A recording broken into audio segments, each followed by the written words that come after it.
My dear viewers, आज हम आपको विक्टोरिया ब्रिज की तरफ लेके जाएंगे और आपको इंफॉर्मेशन देंगे, वहाँ की सैर कराएंगे और वहाँ की प्रॉब्लम शेयर करेंगे। मेरे वो सामीन जो लाहौर से या इस्लामाबाद से आना चाह रहे हैं वो लिल्ला इंटरचेंज से उतरेंगे। It's near about centre of the Lahore and Islamabad. वहाँ से आप ICI के बोर्ड लगे होंगे, आपने वहाँ से लिल्ला रोड पे आना है। फिर आपने पिंड दादन खां से जेलम रोड की तरफ जाना है। जेलम रोड की तरफ जाते वक्त आपको रास्ते में हरनपुर आएगा। हरनपुर से फिर आपने जेलम साइड पे नहीं जाना, वहाँ से सीधा निज़ामपुरा एरिया है और निज़ामपुरा एरिया से गुजरते हुए वहाँ से 3 kilometre away from the Nizampura, उसको हम कहेंगे विक्टोरिया ब्रिज। तो आज हम आपको विक्टोरिया ब्रिज की प्रॉब्लम भी बताएंगे और ये कितना पुराना है, इसकी पूरी हिस्ट्री भी बताऊंगा और विक्टोरिया से रिलेटेड आपको नंबर ऑफ इंफॉर्मेशन दी जाएगी।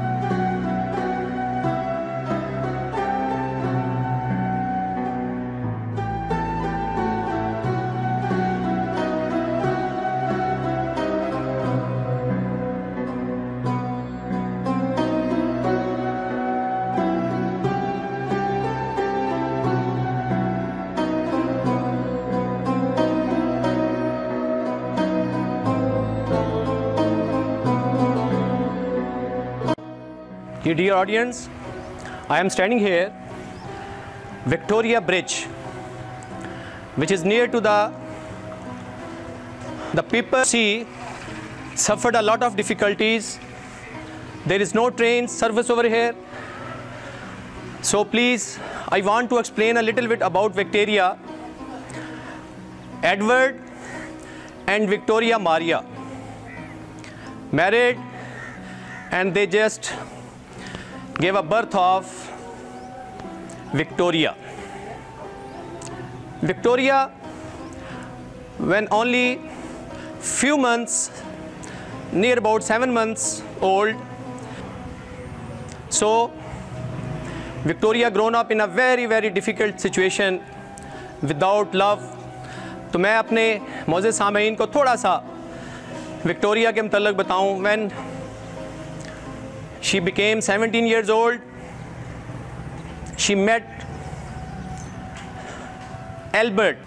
जब उनकी मुलाकात हुई एल्बर्ट की विक्टोरिया के साथ, they just fell in love with each other. उनके दरमियान एक मोहब्बत की अजीब दास्तान है, वो मैं थोड़ा सा बताऊंगा कि प्रिंसेस विक्टोरिया की मदर चाह रही थी कि विक्टोरिया की शादी एल्बर्ट के साथ हो, लेकिन अभी उनकी मुलाकात नहीं हुई थी। जब उनकी पहली दफ़ा मुलाकात हुई तो विक्टोरिया को एल्बर्ट बहुत पसंद आया, हैंडसम, साथ दिली लगाव हो गया। जब वो 18 साल की हुई कि विक्टोरिया ने अपनी शादी में सफ़ेद रंग का लिबास पहना और आज देखते हो अभी भी क्रिश्चियनिटी में उसकी ये चीज़ को फॉलो करते हुए जो भी दुल्हन है वो सफ़ेद लिबास पहनती है।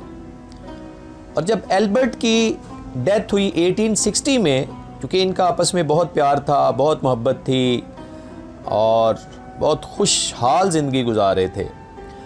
1860 में जब एल्बर्ट की डेथ हुई तो उसके बाद विक्टोरिया ने डिसाइड किया कि वो कभी भी सफ़ेद लिबास नहीं पहनेंगी और सिर्फ काला लिबास पहनेंगी। ये बहुत इंपॉर्टेंट इन्फॉर्मेशन है विक्टोरिया के हवाले से।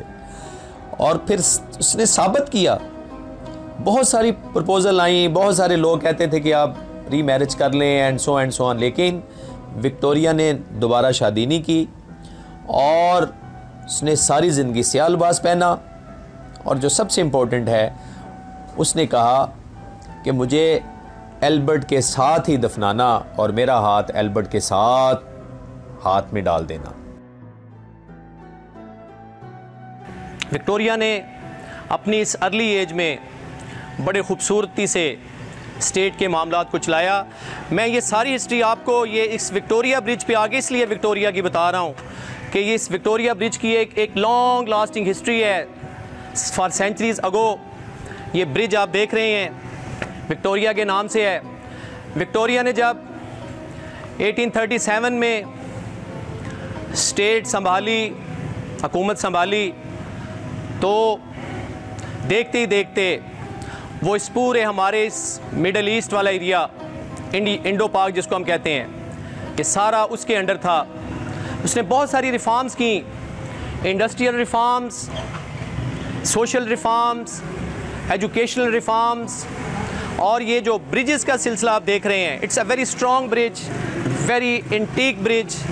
और विक्टोरिया चूँकि रेलवे रिफॉर्म्स के ऊपर भी उसने बहुत काम किया है। ये आपके सामने एक पिक्चर है रेलवे रिफॉर्म्स की, और ये ब्रिज है। लेकिन हमने इस ब्रिज के साथ क्या किया, हमने क्या किया इसके साथ, माय डियर व्यूअर्स, मेरा यहाँ पे स्टेट को ये पैगाम है कि प्लीज़ देखें ये लोग कितनी डिफ़िकल्टी से, कोई बाइक पे आ रहा है, कोई पैदल आ रहा है, कोई कैसे आ रहा है, लेकिन but it is the responsibility of state and government. और स्पेशली मैं शेख रशीद को यहाँ पे, जो अवामी नुमाइंदा भी है और अपने आप को बहुत बड़ा लीडर कहता है, no doubt Sheikh Rashid is a big leader, renowned leader, लेकिन उसको इस तरफ देखना चाहिए कि ये ट्रेन जो बंद है, क्यों बंद है?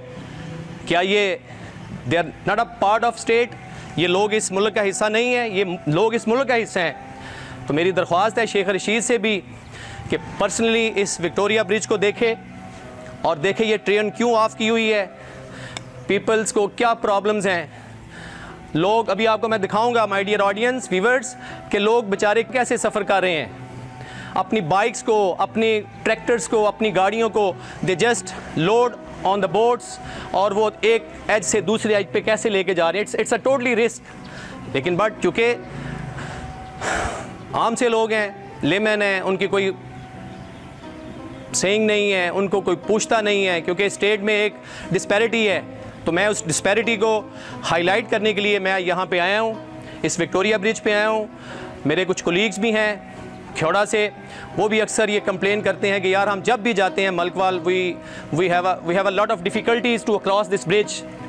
कुछ बच्चे यहाँ से गिरे हैं, कुछ लोग यहाँ ब्रिज से गिरे हैं, उनकी वफ़ात हुई है, लेकिन स्टेट को इस चीज़ का कोई एहसास नहीं है। तो मैं आज यहाँ पे आके इस विक्टोरिया ब्रिज के ऊपर आके मैं ये मैसेज देना चाह रहा हूँ स्टेट को कि प्लीज़ ये ट्रेन का सिलसिला स्टार्ट किया जाए, ताकि लोग आसानी से अपने इस जॉब में, बहुत सारे लोग मलकवाल से, खेड़ा में, डंडोत फैक्ट्री में, पिंड दानर खां में, Gharibwal factory, number of peoples are coming from Malakwal to ये ब्रिज। मैं आपको ये भी बताऊँ मौजूद सामीन कि ये डिस्ट्रिक्ट गुजरात को और डिस्ट्रिक्ट जेलम को ये मिलाने वाला, ये this is the only one bridge. तो I request to the state कि प्लीज़ इस तरफ गौर करें, लोगों की प्रॉब्लम्स को देखें, ताकि अवामी नुमाइंदे जो पार्लियामेंट में बैठे हैं, सेनेट में बैठे हैं, they just enjoyed the lot of facilities, लेकिन उनको ये अवाम के मसाइल का पता होना चाहिए। तो मेरा आगे यहाँ पे मैसेज रिकॉर्ड करवाना, my dear viewers, my dear students, सिर्फ़ और सिर्फ इस कॉज के लिए है कि ये विक्टोरिया ब्रिज की हिस्ट्री है। मैं और इस विक्टोरिया ब्रिज की हिस्ट्री मैं साथ साथ आपको बताऊंगा। उम्मीद है कि आज का भी ये मेरा मैसेज आप सब तक पहुंचेगा, और अपना बहुत ख्याल रखिएगा।